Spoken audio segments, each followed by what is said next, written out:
Good morning, everyone. Hope you're doing well whenever you watch this. Okay, let's start just by taking a couple breaths. So let's just take 3 conscious breaths.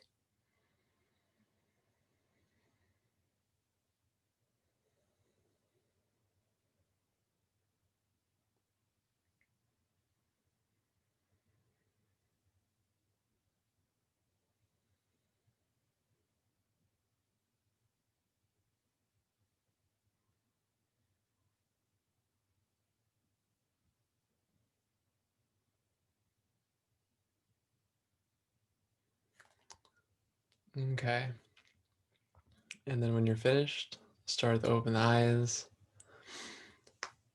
It's amazing what though just 3 breaths does. I don't know if any of you tried that hugging meditation, but on the third breath, it's like you both just melt into each other. That's pretty cool. Okay, so today I'll explain the deep writing exercise, um, which is all about forgiveness. So I'll just kind of like the the review shortly on the power of forgiveness. So the the forgiveness, I think I wrote in the email, that forgiveness is the number one reason why we don't heal. We hold on to things in the past and then we make it our reality in the present, and that we use it either to hate or resent or hold a grudge against somebody else or do that same thing to ourselves. And it's a huge blockage of energy when we have those kind of feelings inside of us. It's literally like a tension, right? And the body stores all these things as a physical reality. So, like, it's so funny. So I teach yoga, and the people always are asking, like, how do you get more flexible? How do you get more open? And this and that and this and that. And like, they usually tell them, "Oh, just get into your breath more." You know, try to relax, into the pose, soften into the pose, and all that stuff is great. All that stuff works. But for me personally, what I've experienced is that my body has opened up way, way, way more as I've meditated more and I've forgiven myself and other people and I've let go of things.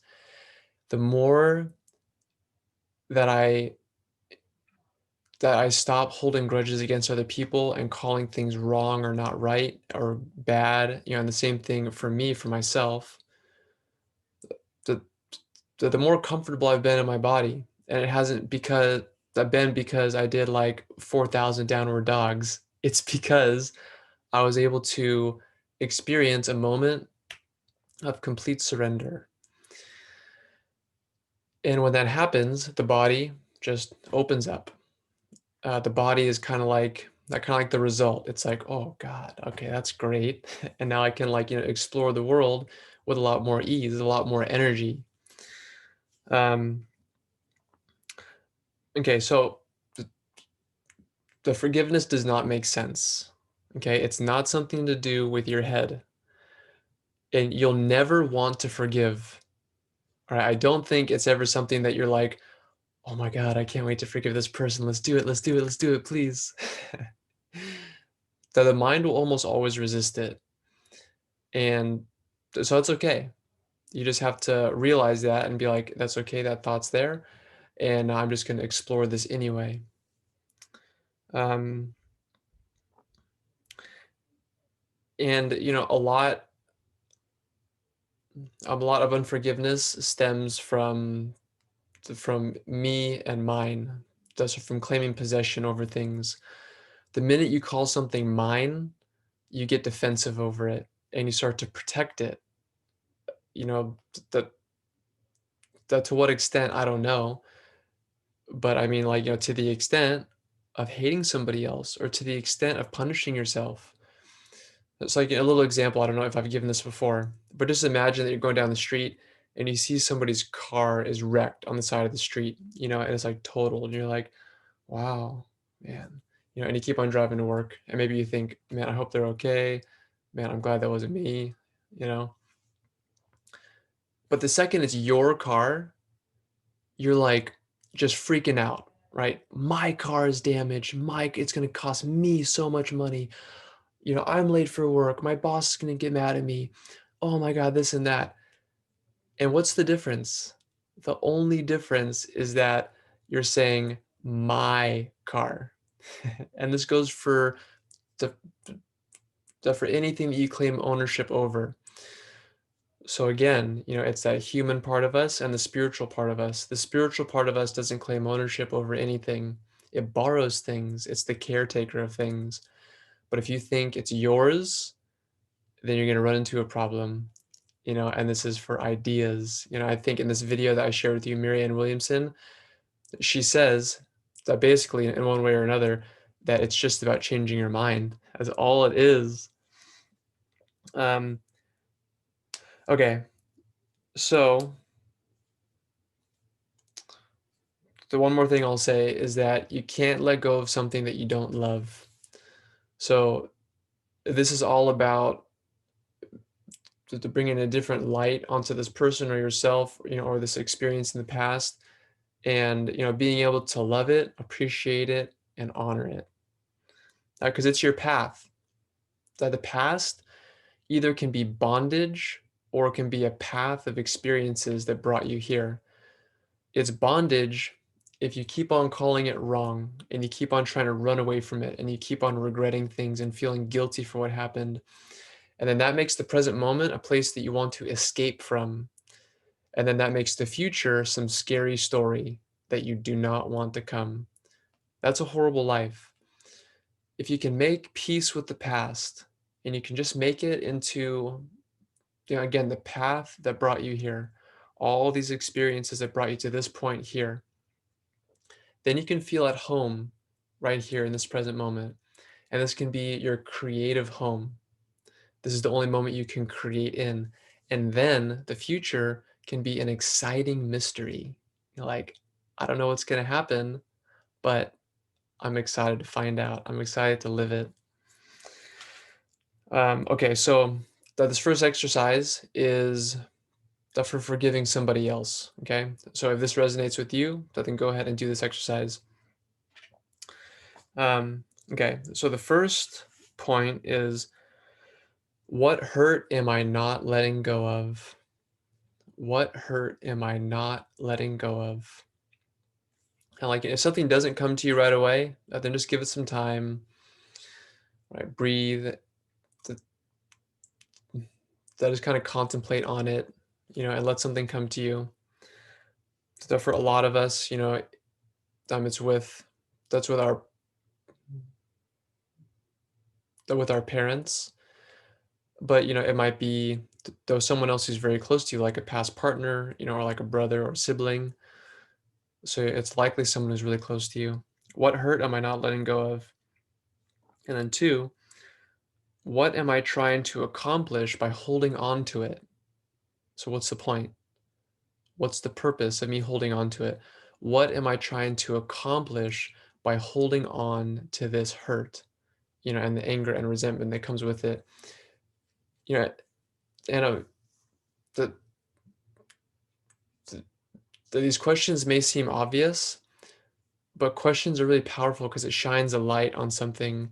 And when you write it down, so you're able to see it, and if it seems stupid to you in your head, and you're like, I don't need to write this down, write it down, because then you'll see, you're like, oh my God, it's nothing. Okay, what am I trying to accomplish by holding on to it? And then three, what is the cost of holding on to it? So what is it costing me in my life if I'm holding on to this? So again, remember, these emotions are toxic to us, right? They hold us in one place and they constrict and confine us. So what is the cost if you keep holding on to this? Okay, so after those three, then we're going to kind of write a letter to this person that we're forgiving. Okay, so go ahead, and write these words down. After you write them down, down here, after I say them, I want you to write them down again, and write them down with this person in your mind, and just take time, and you can add on to it if you want to. Okay, this is just like the base. You say, I know you are suffering. I know you are hurting. I know that it hurts you when you hurt me. I don't want you to hurt. I don't want you to suffer. I want you to. And then you just write, what do you want for this person? Not do you want not what do you want from them? What do you want for them? And this is where it comes in handy if you've been doing the meditations this week. And just like Marianne says in her video, if you want to forgive somebody, pray for them. That's what we've been doing in these meditations. You're just simply visualizing them in the light that you want to see them in. I mean, at the end of the day, you do want them to be happy, and you do want them to be healthy and joyful and loving, because if they are that way, then they won't be making your life a living hell. Okay? So this letter ends with, what do you want for this person? I want you to what? Okay? And then just write. Okay, and then at the end of it, these 3 lines, just take some time and just write these over and over and over. I am sorry. Thank you. I love you. I am sorry. Thank you. I love you. I am sorry. And then if things start to come to you, then just write it down. I am sorry for, what are you sorry for? Thank you. Thank you for what? What are you grateful for this person for? I love you. I love you with all my heart. I truly do. I am sorry. Thank you. I love you. And that's actually a really powerful prayer that comes from native Hawaii. You know, and like, when there was a conflict in the community, the shaman that would bring everyone together, and they would do this prayer, and it's really, really powerful. Okay, so that is the exercise to forgive somebody else, and then this is the exercise to forgive yourself. And some of you have done this already, but it's worth doing again for sure. So like, if this is still calling to you, then do this. Okay, so the first half is the sequence of fear-based living. And we only have fear or love. That's it. We have 2 choices. Okay, so what is the one insecurity that has been with me for a long time? What is the one insecurity that has been with me for a long time? And this could be very generic. It could be like, just, I'm not good enough. I can't do it. I'm not enough. This will shed light onto that. And then, what is the shame that comes with this item? Thus, what's the result of this insecurity? How does it make you feel, right, inside? And then, is there anything I'm trying to prove to the external world in order to hide this insecurity and shame? So what actions have you been doing in order to try, and cover it up or suppress it or pretend like it's not there? Okay. So the sequence of fear-based living is insecurity, shame, and then trying to prove something. Okay. And then this is to transform it into love. Okay. This is love-based living. So if you back off a little bit, okay, and you see it from a wider perspective, is there anything I can appreciate about this insecurity? So what good has come from it? Okay, because at the end of the day, the insecurity and your reaction to it was actually, adaptive behavior. It was trying to help you in the best way that it could to deal with this. And like, because it was coming out of fear, it wasn't too intelligent, but it was trying to help you. So like, you know, to really try and look at it from a different angle and say, well, actually, what good did it do me? Because it's my path and it brought me here. So, what did it help me actually do and accomplish? What skills did it help me gain? Okay, and then how can I shift my perspective from feeling shame into honor about this experience? How can I embrace this life path? Okay, so that the sequence of love-based living is appreciation, honor, and embracing. Appreciation, honor, and embracing. Because remember, can't let go of anything that you don't love. Okay, so everything is here for us. It's not happening to us. It's not a big conspiracy to make your life horrible. It's happening for you, right? So I hope that you really enjoy this exercise. This could be the most powerful thing that we do in the whole time together. And just give it some time. Okay, don't force it. Give it some time. Sit with it, and just be completely honest. In an exercise like this, there'll probably be things in your mind where it seems like really small, or it seems so down in there that you don't want to put it out. But if you want it to be, don't want to be free of it, you have to bring it up. You have to get it out. All right. So I wish you the best of luck. I love you a lot.